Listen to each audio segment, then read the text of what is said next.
Madame, Monsieur, bonjour. Jeudi 7 août 2025, belle célébration de la fête de l'indépendance de la Côte d'Ivoire. 15 minutes, c'est le temps que nous aurons à passer ensemble sur RTI2 au sommaire de cette édition. Jamais la ville de Bouaké n'a vécu la fête de l'indépendance avec autant d'engouement. Les rues et le site officiel de la célébration ont été pris d'assaut ce jour par les populations. Les détails de ces festivités dans le développement de ce journal. Et puis, au Ghana, 8 personnalités, dont 2 ministres, ont péri dans un accident d'hélicoptère dans la région d'Ashanti.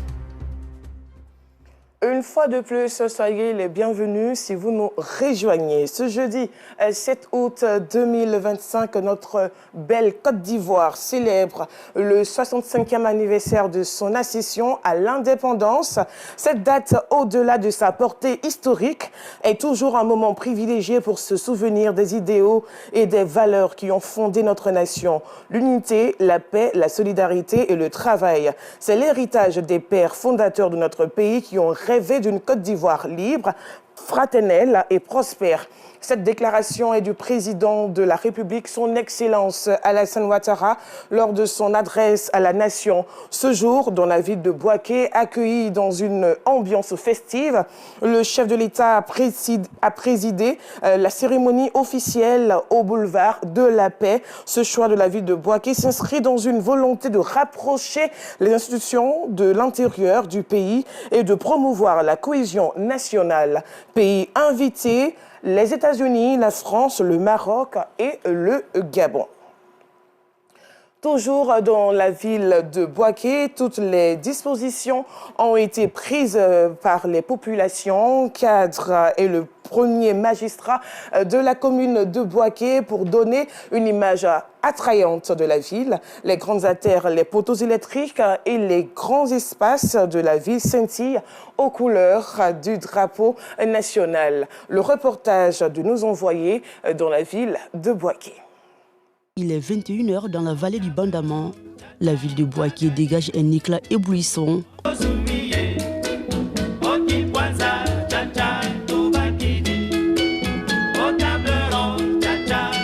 Je suis à Bouaké ce jour pour les courses par rapport à la fête de l'indépendance. Nous voyons la ville de Bouaké qui bouillonne, qui est vraiment embellissante. De passage, je dis merci au maire de Bouaké.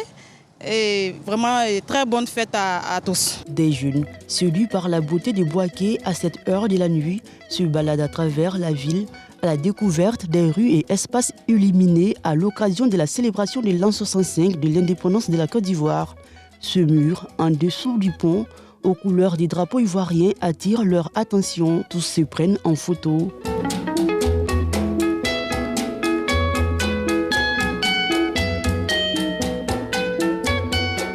On est vraiment content de voir notre ville ainsi. C'est vraiment très joli. On a vu les gens prendre des photos. Comme le coin est bien joli, donc on s'est joint à eux pour prendre des photos. Nous sommes vraiment fiers de voir la ville ainsi. Donc on peut dire que la fête de l'indépendance de jeudi sera vraiment waouh. C'est hier, j'ai fait ça sur les réseaux sociaux. J'ai vraiment aimé. Bon, c'est pourquoi j'ai pris mon petit pour qu'on vienne prendre les photos. La décoration est très belle. C'est pourquoi nous sommes là pour les photos. À proximité, la décoration du rond-point de la gare routière ne passe pas inaperçue. Les passants captivés par le charme de cet espace ne manquent pas eux aussi de faire des photos.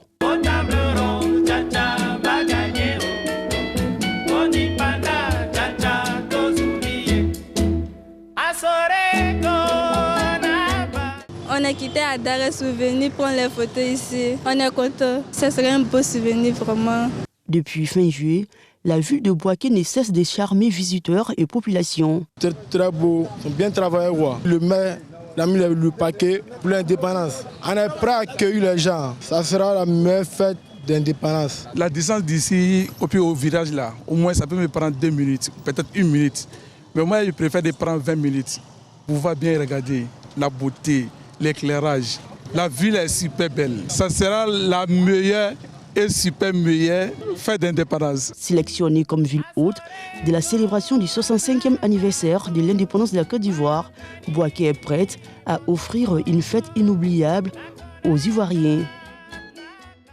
Déjà à la veille de ce jour important pour notre pays, ici à Abidjan, l'ambiance était à la préparation dans les marchés du vivrier en abondance, des étals bien garnis, des commerçants ont renforcé le stock pour répondre à la forte demande. Ido Fofana.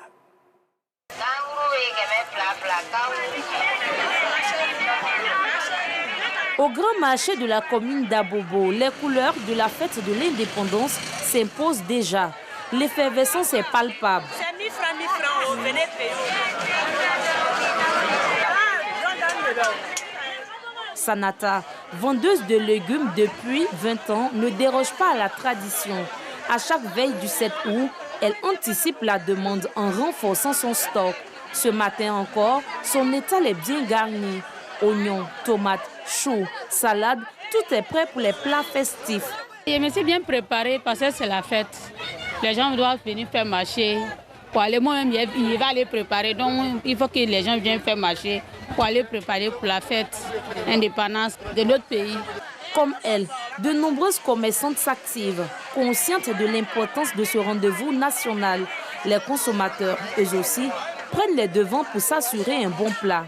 Demain, c'est la fête d'indépendance, donc on est venu faire le marché pour faire des petits plats. Je compte faire attiéké, poisson, un peu de poulet à côté. On attend les clients, on a pris chacha, il y a millet, il y a faux brochet aussi, et puis il y a banane.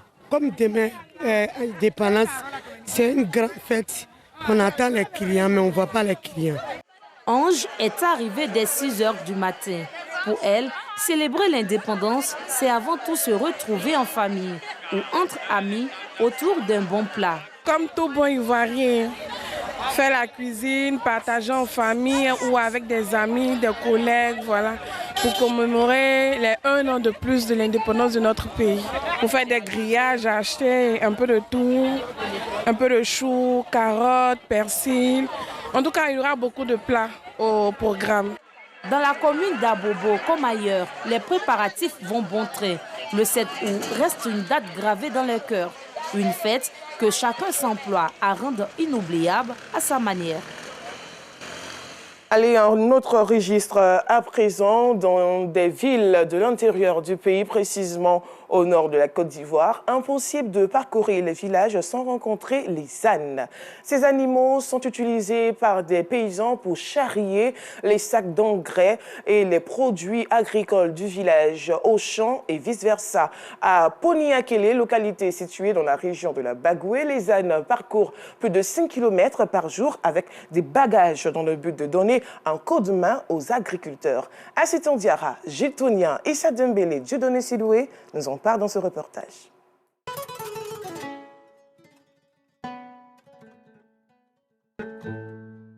Dans les zones rurales, les ânes sont les transporteurs de bagages. À Poniakele, village de la sous-préfecture de Gon, région de la Bagoué, ces animaux sont essentiels pour les travaux champêtres.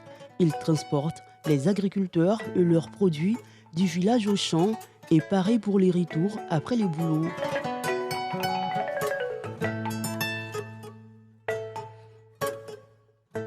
Sans les ânes, on peut s'en sortir, mais ça ne sera pas facile. Quand il y a beaucoup de bagages, on prend ça pour venir nous aider avec. Dès qu'on finit avec ça, on les laisse et ça va se reposer.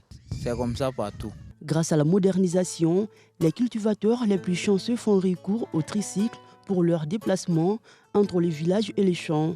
Une solution rapide et efficace, mais coûteuse. Bon, tricycle peut charger une tonne comme ça, mais les ânes, vraiment, on ne peut pas charger une tonne avec les ânes. Parce qu'avec un tricycle là, il y a trop de dépenses. Mais avec les ânes, vraiment, il y a moins de dépenses. Il n'y a pas à faire de dire qu'ils sont en panne, ni rien. En tout cas, les ânes nous aident beaucoup.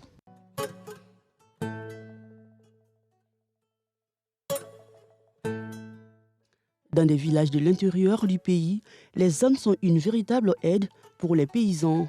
Ils permettent aux agriculteurs d'alléger leurs tâches quotidiennes.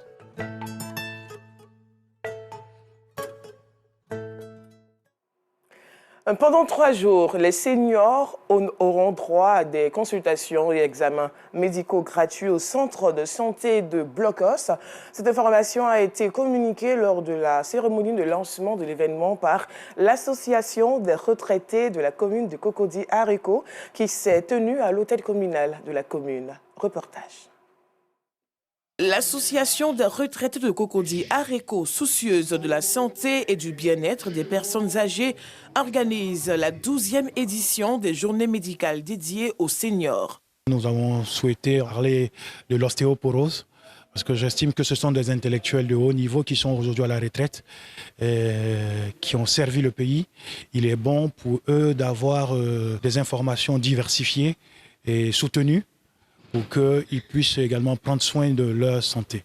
L'annonce a été faite lors de la cérémonie de lancement qui s'est déroulée dans la commune de Cocody. Cet événement démontre l'engagement de l'Areco à soutenir les personnes âgées en mettant l'accent sur la prévention, le dépistage et l'information.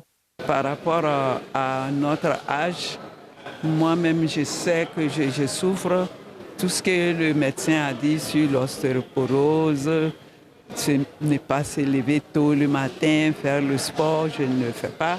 Effectivement, je ne me sens pas bien. C'est une journée qui nous permet de comprendre.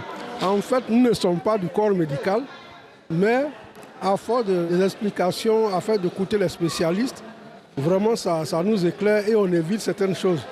Il y a des choses qu'on croit que c'est bon pour nous, mais au fond, ce n'est pas bon pour nous. Selon Bernard Esso, président de l'Areco, ces journées sont une opportunité de mieux comprendre l'état de santé des participants et de prévenir d'éventuelles maladies. Dans la vie, ce qu'on a fait pendant qu'on était jeune, on ne peut plus le faire pendant qu'on est vieux. Il faut donner l'occasion à ces personnes de âge-là de se revoir. De se revoir parce qu'il y a des habitudes qu'on prend sans le savoir. Et quand on vient à ces journées, les médecins sont là, les spécialistes sont là. Avec les enseignements qu'ils donnent, ça amène à beaucoup faire attention. Le lendemain, nous les retrouvons au centre de santé Henriette Conon-Bédier de Blocos pour des consultations gratuites qui se dérouleront sur 3 jours.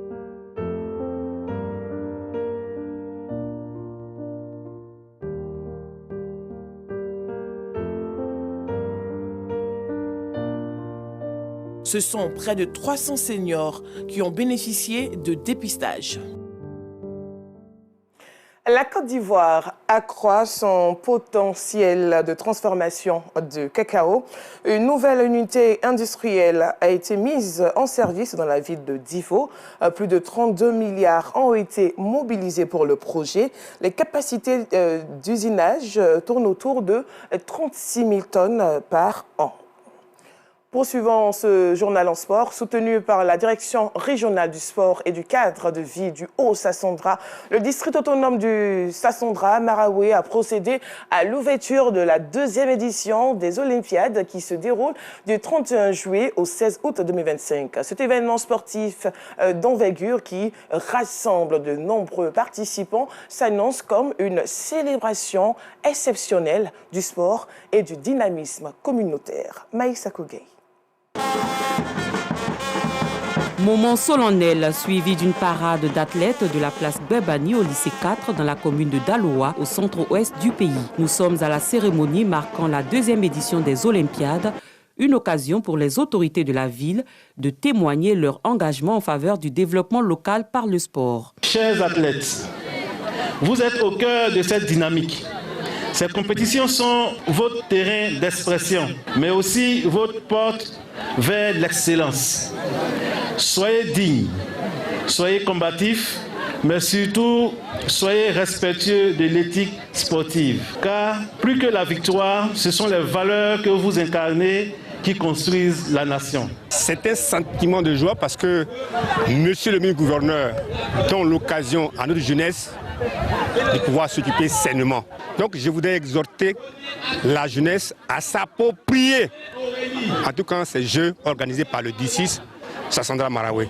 Les Olympiades, un ensemble d'activités sportives que le district autonome Sassandra Maraoué organise pour apporter sa contribution dans la cohésion sociale parce que le sport est un facteur d'union, facteur de cohésion sociale et surtout permettre à la jeunesse de s'égayer pendant ses vacances.